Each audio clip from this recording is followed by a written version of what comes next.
زندگی کی گھڑیاں بہت تیزی سے گزر رہی ہیں اور ہر آنے والا دن ہمیں قبر کے قریب کر رہا ہے، مجھے بھی اور آپ کو بھی۔ ایک دن آنے والا ہے کہ آپ لوگ کہیں گے کہ مولوی صاحب ہوتے تھے الفلاحیہ مسجد میں ممبر پہ بیان کیا کرتے تھے، ابھی تو ہیں، بیان کیا کرتے ہیں، ایک دن کیا ہو جائے گا؟ تھے۔ اور میرے ہیں سے تھے ہونے تک آپ میں سے بہت سے ہیں سے تھے ہو چکے ہوں گے۔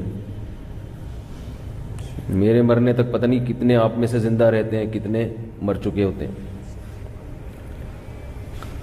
اور جو میرے مرنے سے پہلے آپ لوگوں میں سے زندہ رہ گئے، جو پھر میرے بارے میں یہ کہیں گے کہ وہ ہوا کرتے تھے،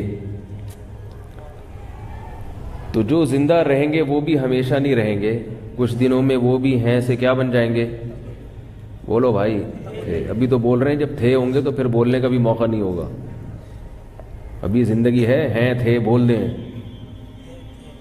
جو دنیا سے جا چکے وہ تو بیچارے اس قابل بھی نہیں ہیں کہ یہ تبصرہ کر سکیں، بیان میں سر ہلا سکیں، یا ہاں یا نہ یا تھے یا ہیں بول سکیں۔ کیا خیال ہے بھائی؟ یہ ایک ایسی حقیقت ہے موت جس کا کوئی انکار نہیں کر سکتا، اس میں اختلاف نہیں ہے، نہ دیوبندی بریلویوں کا کوئی اختلاف ہے اس میں، حیرت کی بات ہے، نہ اہل حدیث اور غیر مقلد اور مقلد کا کوئی اختلاف نہیں ہے۔ ایگزامینیشن ہال ہے جس میں لا کے ہم سب کو اللہ نے بٹھا دیا، پرچہ تھما دیا اور بتایا کہ کچھ سوالات ضروری ہیں، کچھ آپشنل ہیں، اور پرچہ ہر ایک کو مختلف دیا گیا ہے، ہر ایک کی استعداد کے لحاظ سے، صلاحیت کے لحاظ سے۔ علماء کے پاس جو پرچہ ہے وہ الگ ہے، عوام کے پاس جو پیپر ہے امتحان کا وہ الگ ہے۔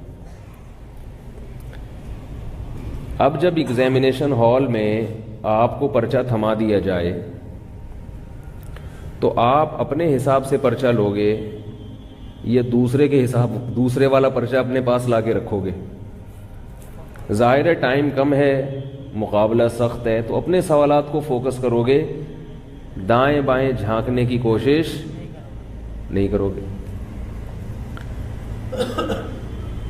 اب مسئلہ یہ ہو گیا ہے کہ ایگزامینیشن ہال میں جو جس کی فیلڈ نہیں ہے وہ اس میں ٹانگ اڑا رہا ہے اور اپنے ضروری سوالات سے